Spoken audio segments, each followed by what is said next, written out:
마지막 시대에 하나님께서 가장 기뻐하시는 신앙의 삶이 무엇일까? 여러분 생각해 보셨습니까? 돈을 많이 벌어서 부유해진 삶을 하나님께서 좋아하실까요? 능력이 뛰어나서 높은 자리에 올라가는 것을 하나님께서 기뻐하실까요? 부족함이 없이 여유 있는 삶을 살아가는 것을 하나님께서 기뻐하실까요? 건강한 삶으로 남부럽지 않게 살아가는 것을 하나님께서 기뻐하실까요? 이 모든 것들도 우리 신앙인들에게 꼭 있으면 좋겠지만 하나님께서 가장 기뻐하시는 것은 부유함이 없어도, 때로는 능력이 없어도, 가장 낮은 자리에 있다 할지라도, 비록 부족하고 연약하여 건강이 없다 할지라도 우리 하나님께서 기뻐하시는 삶은 예수 믿는 자로 지혜롭게 의인의 길을 달려가는 것을 하나님은 가장 기뻐하십니다. 예나 지금이나 앞으로도 변함이 없을 겁니다. 그렇다면 저희들이 의인의 길로 잘 달려가고 있다는 것을 무엇으로 증명할 수 있겠습니까? 우리의 삶으로 증명을 해야 됩니다. 신앙생활은 말로 하는 게 아닙니다.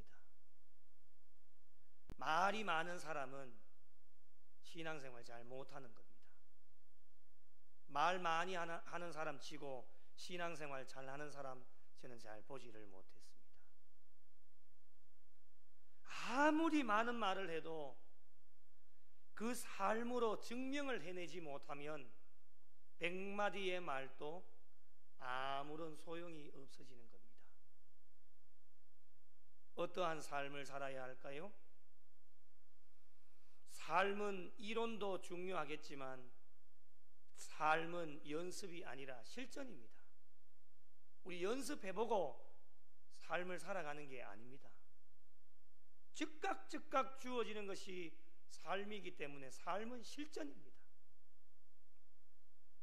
그런 측면에서 오늘 우리가 읽은 잠언 6장은 하나님 앞에서 지혜로 살아가는 자들이 일상의 삶 속에서 경계해야 할 것이 무엇인지를 저와 여러분에게 말씀을 하고 있습니다.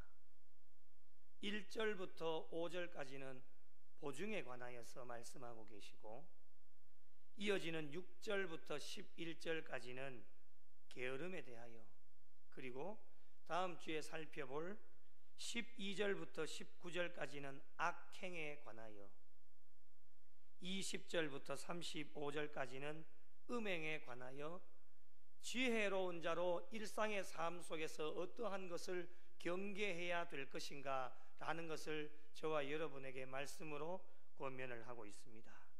오늘은 보증과 게으름에 대하여 잠시 말씀으로 은혜를 나누어 보고자 합니다.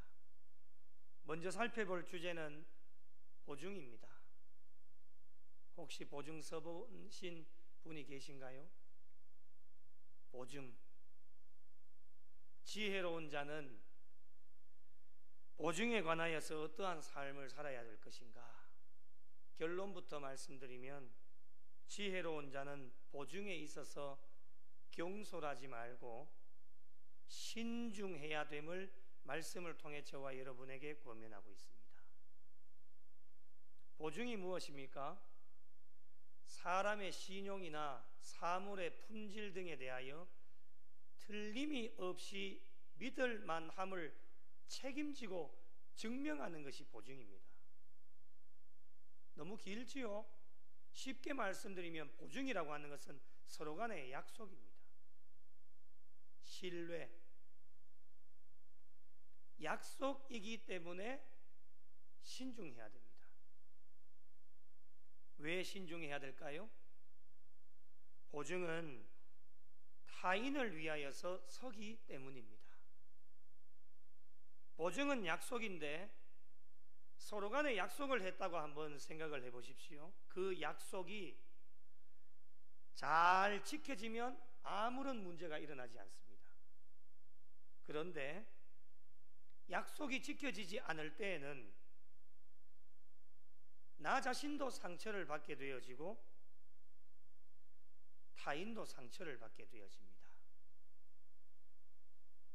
가까운 사이일수록 보증 때문에 많은 문제들이 일어나게 되어지는데 가까운 사이일수록 더 상처를 많이 받게 되어집니다.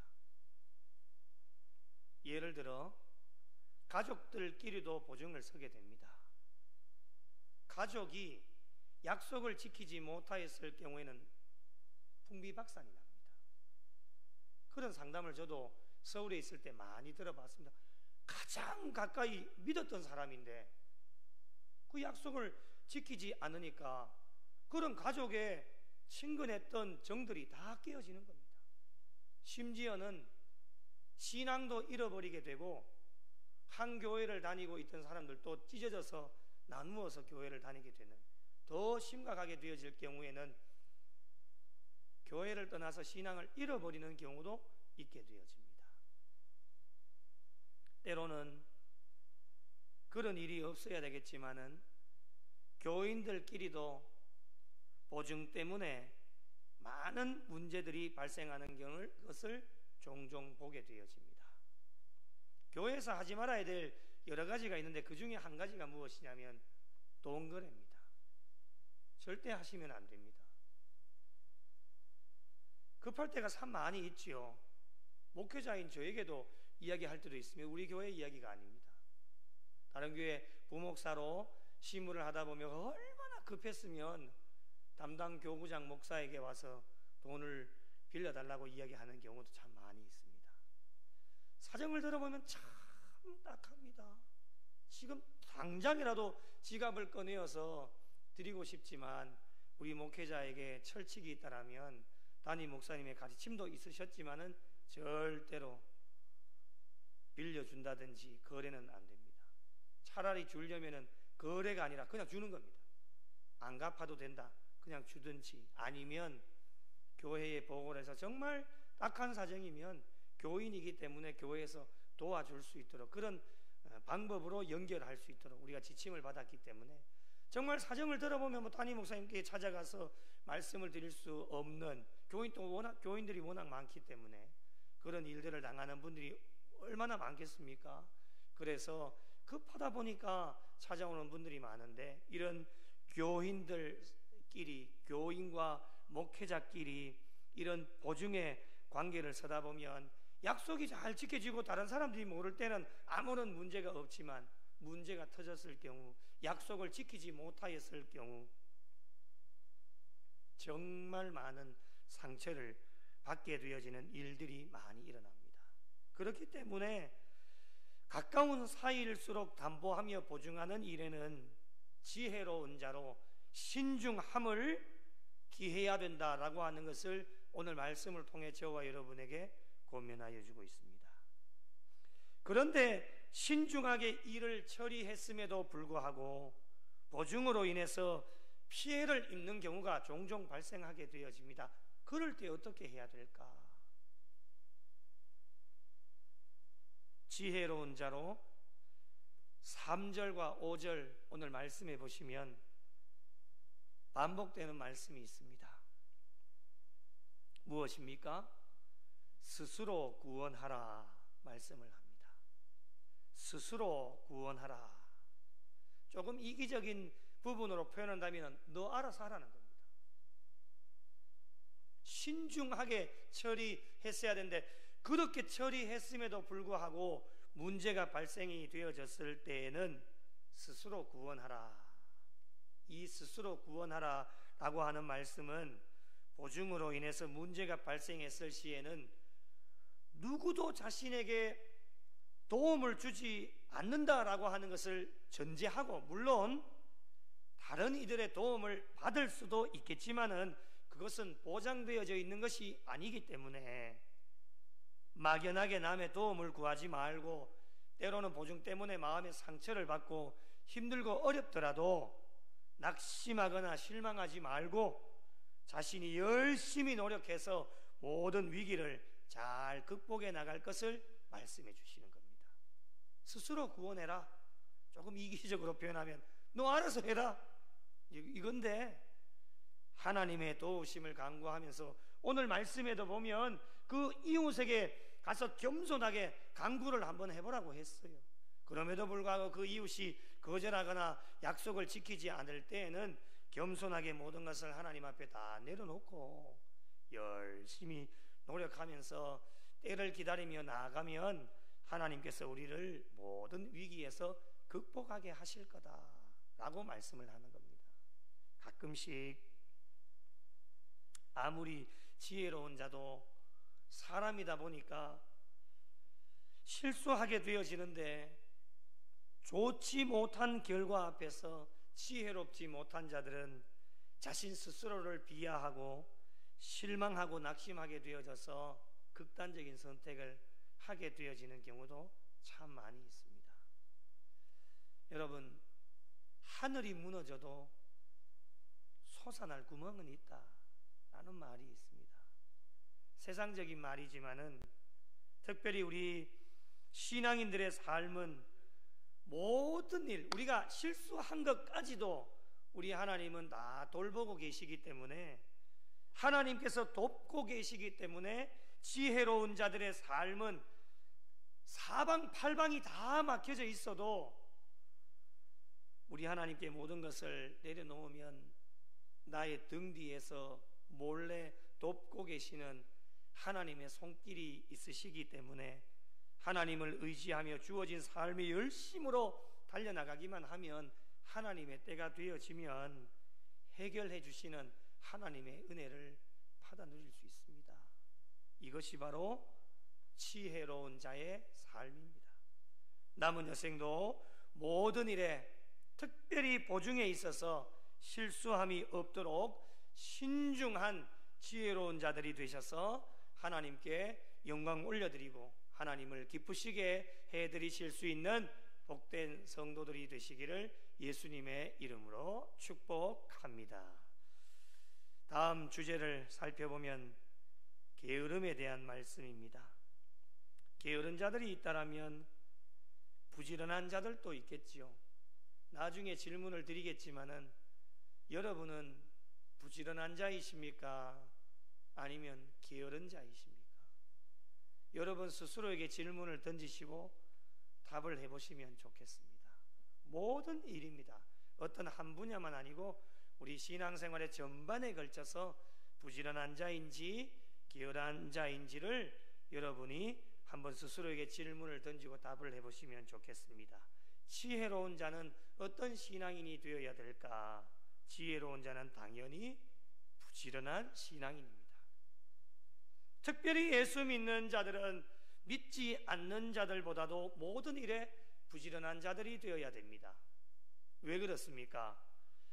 예수 믿는 그리스도인들에게는 예수님께서 마지막 분부의 말씀, 주님의 지상 대명령을 저와 여러분에게 허락해 주셨기 때문에 복음 전파의 사명을 감당하는 일에 부지런하지 못하고 게으른 자가 되어진다면 신앙생활에 아주 치명적인 것이 되어질 수밖에 없습니다.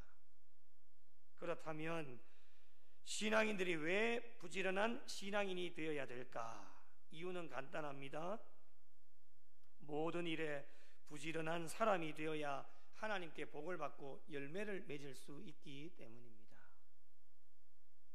부지런히 움직이지 않는데 어떻게 복을 받고 열매를 맺을 수 있을까요?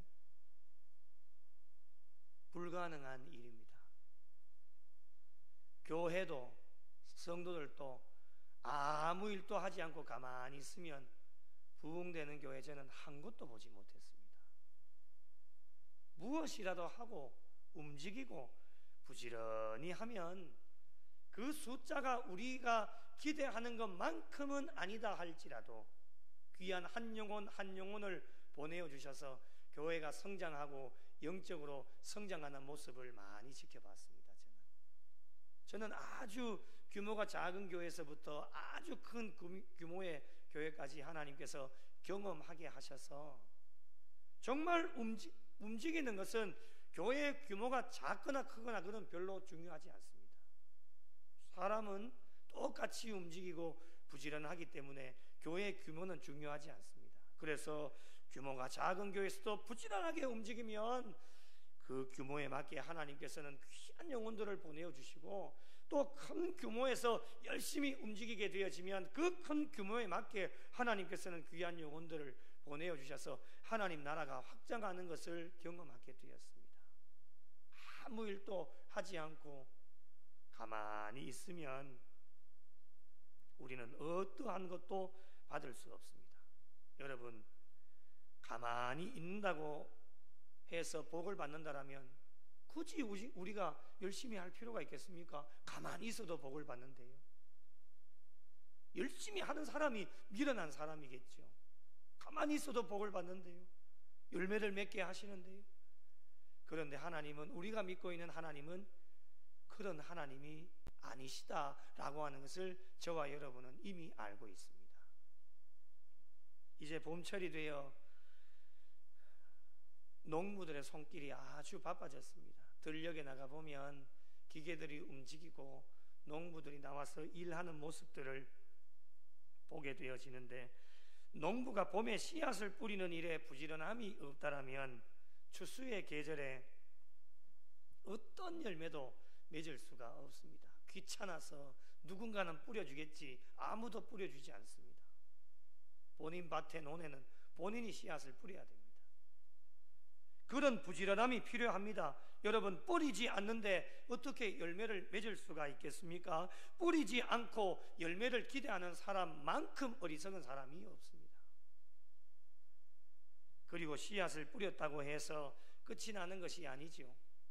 씨앗을 뿌리고 난 이후에도 부지런함이 농부들에게 필요한데, 씨앗들이 잘 자라날 수 있도록 물도 주고 거름도 주면서 여러 가지로 관리하는 것이 참 중요하고, 이뿐만이 아닙니다. 씨앗들이 잘 자라지 못하도록 또한 주변의 풀들이 얼마나 많이 방해를 하는지 부지런히 풀들을 제거해 주어야지만 그 씨앗들이 잘 자라날 수 있게 되어지는 것입니다. 그런데 만약 게으름 때문에 풀들이 계속 자라나고 있는데 그 풀들을 방치해 놓고 있는다라고 한다면 씨앗들은 건강하게 자라지 못하여서 열매를 맺을 수가 없습니다.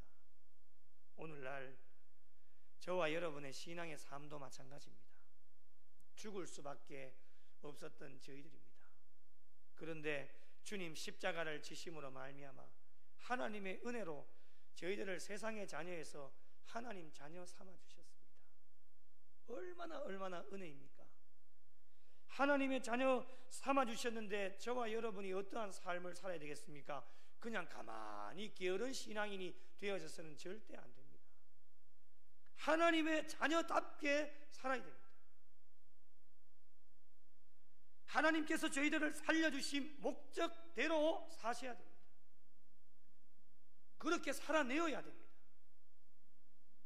그것이 하나님의 명령입니다. 이것이 쉬우면 얼마나 좋겠습니까? 그럼 누구나 다 천국에 갈 수 있습니다. 세상을 버타여 살아가다 보니 하나님의 자녀로 살아간다는 것이 쉬운 일이 아닙니다. 그런데 게으르게 계속 주무시기만 하고 게을러서 아무 일도 하지 않고 맡겨주신 분명한 사명과 직분과 직책이 있는데 그 일도 수행하지 않으면서 놀기만 하고 먹기만 하고 그렇게 한다라면 내가 이렇게 하려고 하나님께서 하나밖에 없는 독생자들 예수 그리스도를 보내었을까 후회하시지 않을까요? 그래서 우리 신앙인들에게 필요한 것이 무엇일까? 부지런함입니다. 왜 부지런해야 됩니까? 악한 사탄의 세력들이 여러 가지 모양으로 사람들을 유혹해서 하나님의 자녀답게 살아가지 못하도록 만듭니다. 누워서 잠만 자고 있어 보십시오. 신앙과 믿음이 자랄 수가 없습니다. 하나님의 자녀답게 살아갈 수가 없어요. 그러니 세상 사람들에게 매일 손가락질을 받는 거예요. 저렇게 사는 게 그리스도인들이라고.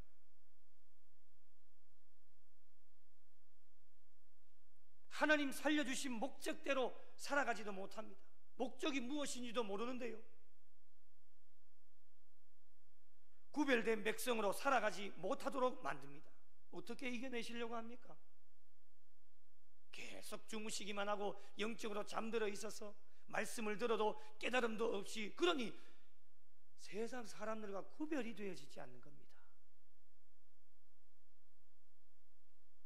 이런 악한 세력들이 주님 오시는 그날까지 계속해서 우리를 유혹하고 우리를 넘어뜨리기 위해서 온갖 수단과 방법을 가리지 않고 우리에게 다가오는데, 부지런한 신앙인이 되어지지 않으면 악한 세력들과 우리는 싸워서 이길 수가 없습니다. 영적인 것을 갖추는 일에 부지런한 신앙인이 되어야 악한 세력들을 물리칠 수 있죠. 악한 세력들 세상의 것으로 안 되지 않습니까?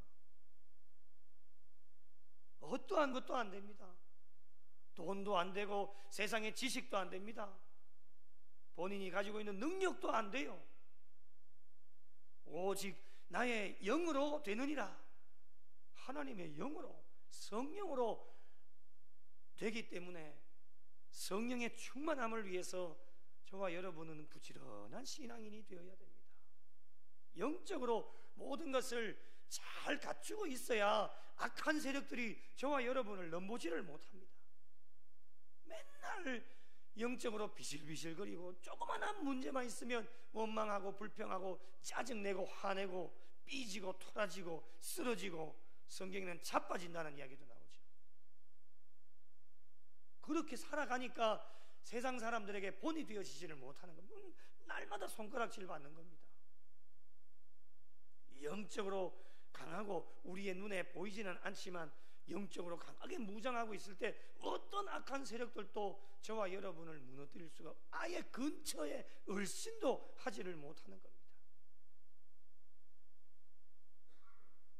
영적으로 부지런한 자가 되지 못하면 결국에는 어떻게 되느냐? 게으른 자가 되어져서 그들의 결말이 어떻게 됩니까? 오늘 11절 말씀을 보시면 내 빈궁이 강도같이 오며 내 곰핍이 군사같이 이르리라.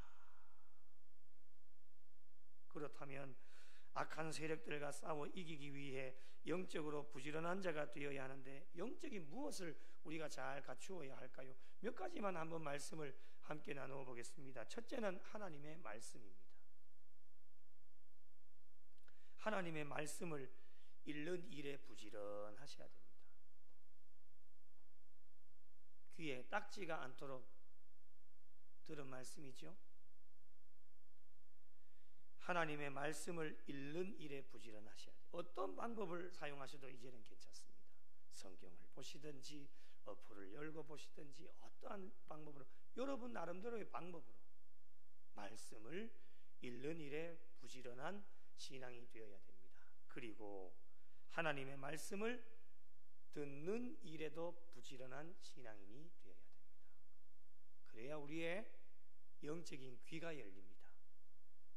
세상적인 이야기는 귀를 좀 닫으시고,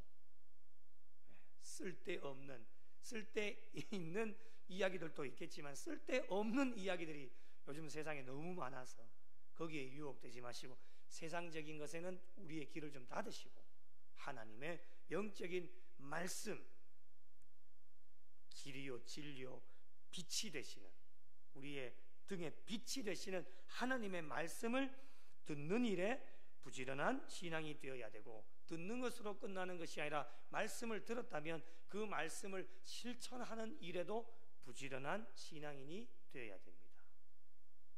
계시록 1장 3절 우리 같이 한번 읽어보실까요? 시작. 이 예언의 말씀을 읽는 자와 듣는 자와 그 가운데에 기록한 것을 지키는 자는 복이 있나니 때가 가까움이라. 아멘. 할렐루야.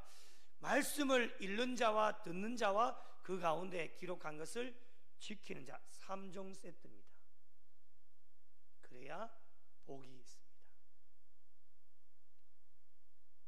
마지막 때를 살아가고 있는 우리 신앙인들에게 무엇보다도 열심을 내어야 되는 부분이 있다면 바로 하나님의 말씀이에요.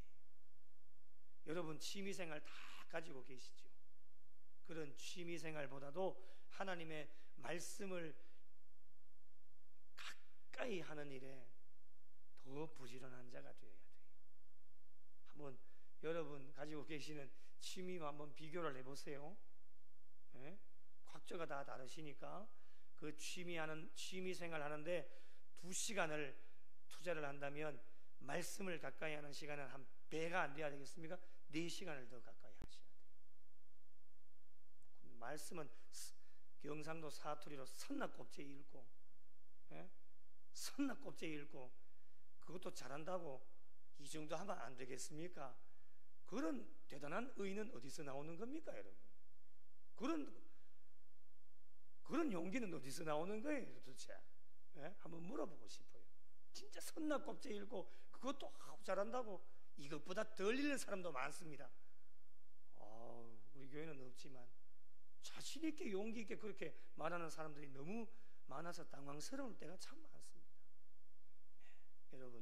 여러분 스스로가 한번 돌아보시고 정말 얼마나 하나님의 말씀을 가까이 하는데 부지런한 자가 되는지, 말씀을 읽는 거나 듣는 거나 지키는 거 종합 3종 세트 여러분 한번 꼭 점검해 보시고 여러분의 취미생활보다는 하나님의 말씀을 가까이 하는 일에 열심으로 부지런한 성도들이 되시기를 바랍니다. 둘째는 사랑입니다. 마지막 시대에 사랑하는 일에 우리가 부지런해야 됩니다. 왜 그렇습니까? 마지막 때가 되면 이 시대의 사랑이 식어집니다. 마태복음 24장 12절 불법이 성함으로 많은 사람의 사랑이 식어지리라.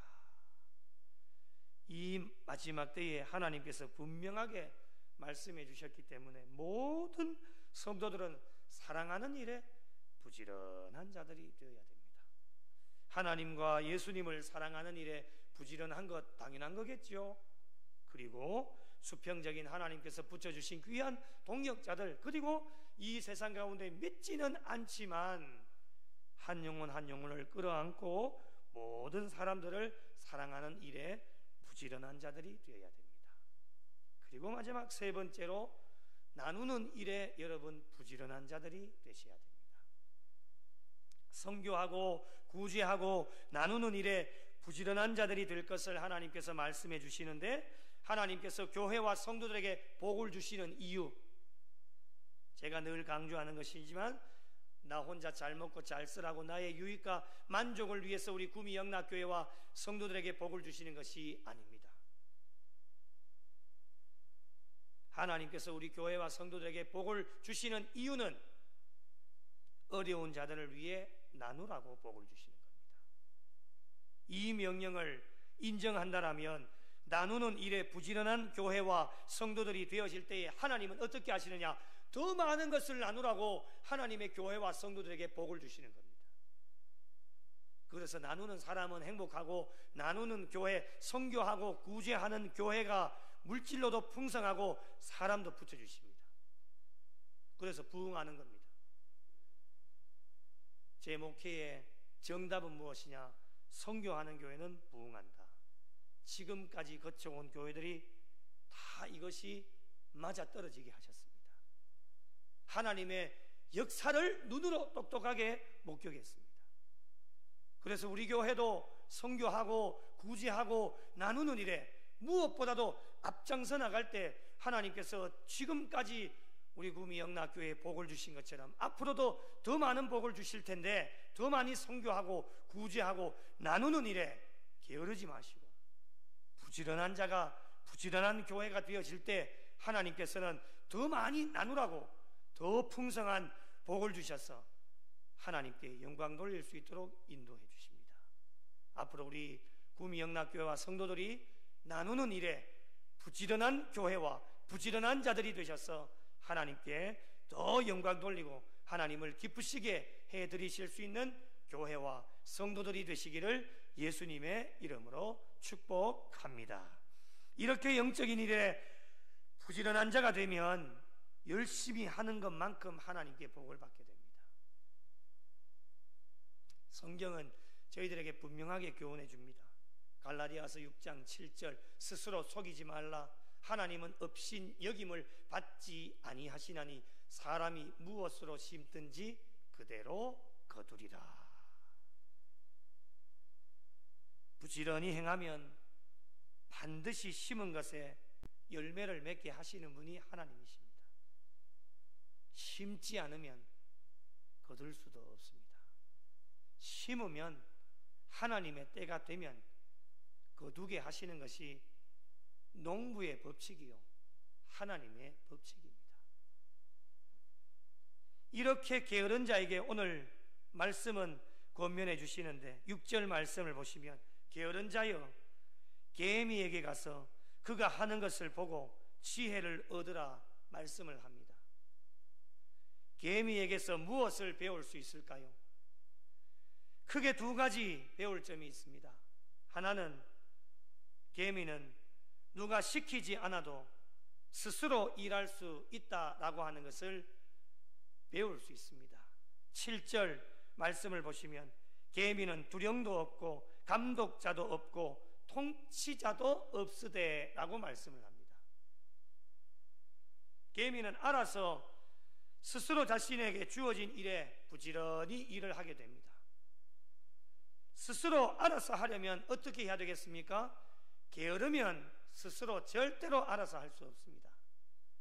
스스로 알아서 하려면 부지런해야 됩니다. 바쁘게 움직여야 됩니다. 그래야 많은 일들을 할 수 있습니다.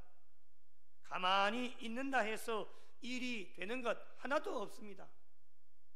교회 일도 그렇고 세상의 일도 마찬가지일 겁니다. 다른 사람이 대신 해줄 수도 없습니다. 본인에게 주어진 일인데 어떻게 다른 사람이 해줄 수 있습니까? 흉내는 낼 수 있어도 약간은 해줄 수 있어도 근본적인 것은 해결할 수가 없습니다. 본인에게 주어진 일은 본인이 알아서 해야 됩니다. 나에게 맡겨주신 일은 나 스스로가 알아서 해야 열매를 맺을 수 있는 것입니다. 또 하나 배울 점은 예비한다라고 하는 것입니다. 오늘 8절 말씀을 보시면 먹을 것을 여름 동안에 예비하며 라고 말씀을 합니다.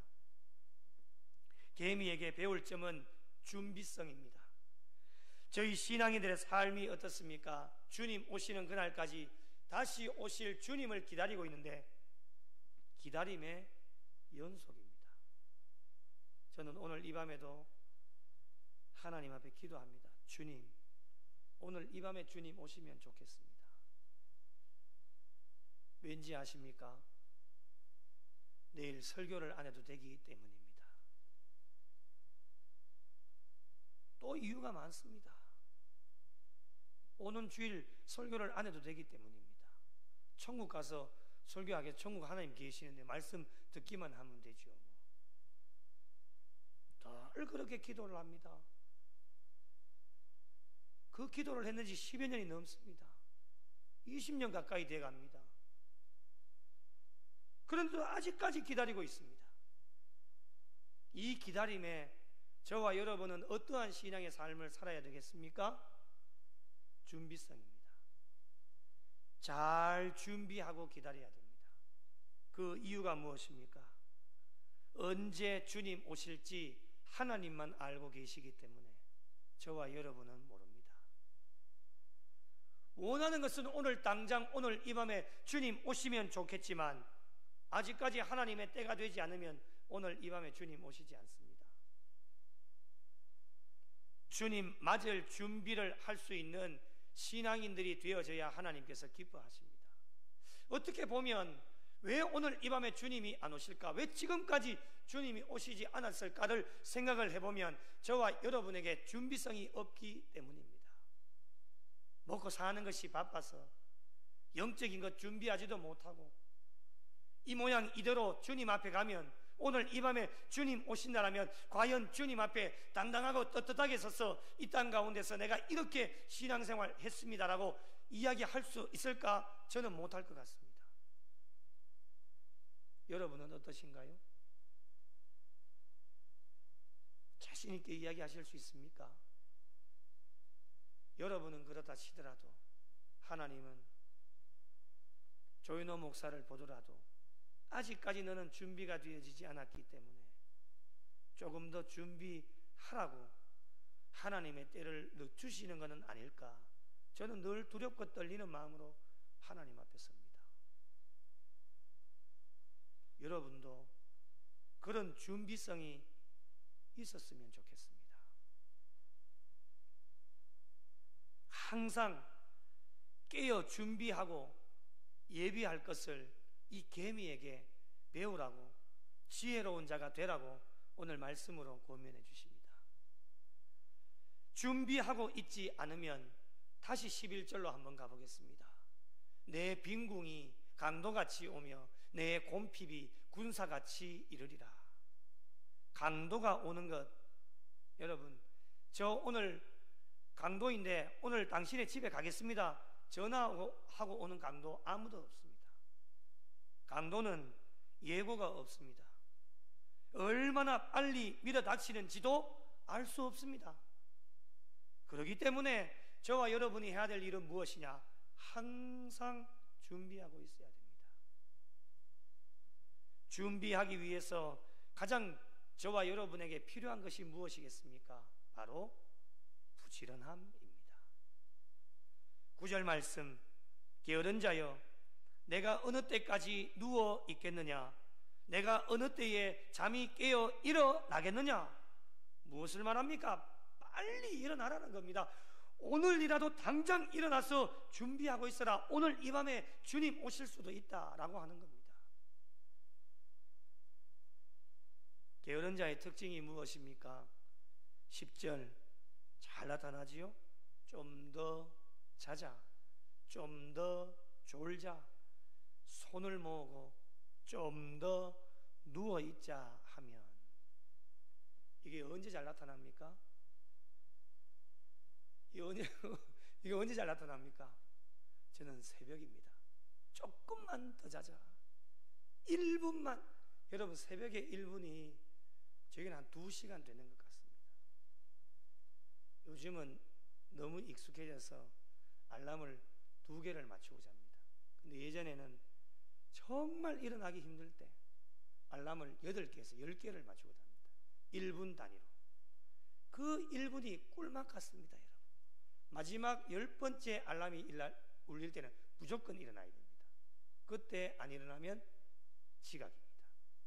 그래서 요즘은 너무 익숙해져서 때로는 알람을 못 맞추고 자도 몸이 반응해서 그때 일어납니다. 일어나보면 정확하게 일어나야 될 시간이 되어집니다. 새벽에 많이 나타납니다. 새벽뿐만이 아닙니다. 사람이 피곤하고 힘들고 어려울 때는 게으른 자의 특징이 그대로 삶 가운데 나타나게 되어지는데, 이러한 삶이 반복되어진다고 생각하면요, 우리에게 주어진 일 아무것도 할 수 없습니다. 말씀도 가까이 할 수도 없고 사랑할 수도 없고 귀찮아서 게을러서 사랑도 안 합니다. 그리고 나누는 일도 풍족하다고 나누는 일이 아니에요. 게을러서 못 나누는 겁니다. 없어서 못 나누는 것이 아니라 게을러서 못 나누는 겁니다. 그렇다면 부지런한 자는 어떻게 해야 될까? 반대로 하면 되겠지요. 한번 따라해 보실까요? 좀 더 일찍 일어나자, 좀 더 일찍 일하자, 좀 더 많이 땀을 흘리자. 부지런한 사람의 특징입니다. 부지런한 사람의 특징은 조금 더 다른 사람보다도 조금 더 빨리 일어나고, 조금 더 일찍 일하고, 조금 더 많이 땀을 흘립니다. 그런 자에게 하나님께서 복을 주십니다. 이것이 바로 복음을 전하는 전도자의 자세고, 또 하나님을 믿는 성도들의 올바른 신앙의 자세, 그리고 지혜로운 자로서 올바른 신앙의 자세임을 저와 여러분에게 말씀을 하고 있습니다.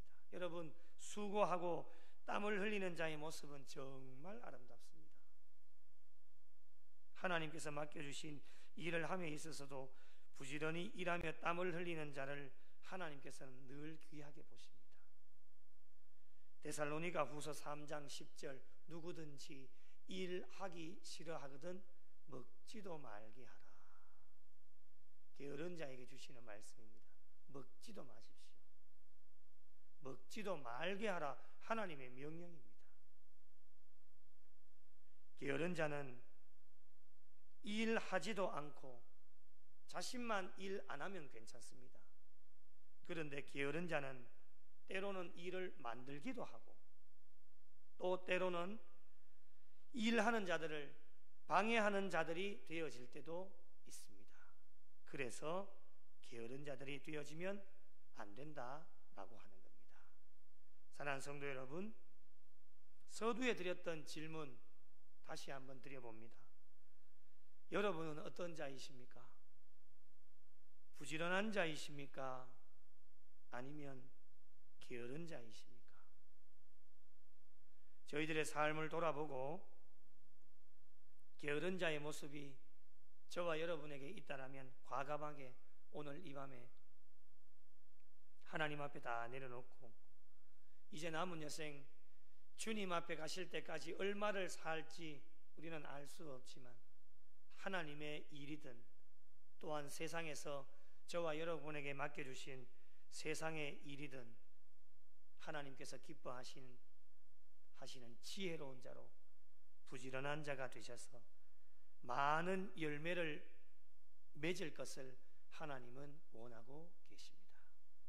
남은 여생 그리고 올 한 해도 주님 앞에 가시는 그날까지 하나님께서 기뻐하시는 지혜로운 자가 되셔서 서두에 1절부터 5절까지 말씀을 나눈 보증에 있어서 신중한 자들이 되시고 맡겨주신 모든 일에 부지런한 하나님의 일꾼들이 되셔서 하나님께서 기뻐하시는 열매를 주렁주렁 많이 맺어가셔서 저희들의 마음속에 있는 게으름 다 떨쳐버리고 계미에게서 지혜를 배우셔서 부지런함으로 우리 교회와 성도들에게 맡겨주신 귀한 사명 그리고 이 사회 속에서도 예수 믿는 자로 쓸모있는 인생으로 많은 사람들에게 선한 영향력을 끼치셔서 하나님 나라 확장하는 일에 더 귀하게 쓰임받아 하나님께 영광 올려드리시고 하나님을 기쁘시게 해드리실 수 있는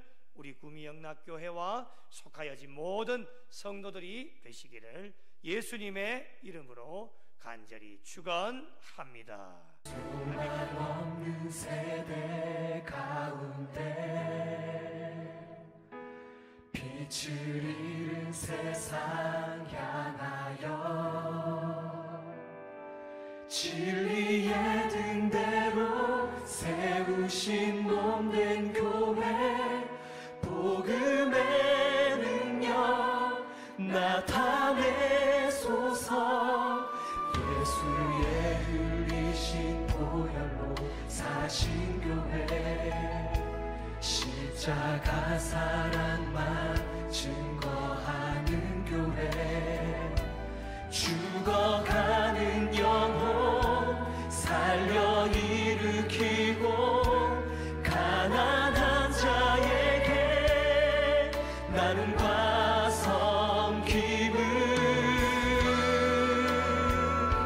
주의 교회를 새롭게 하소서 말씀으로 성령으로 주의 교회를 부르시키소서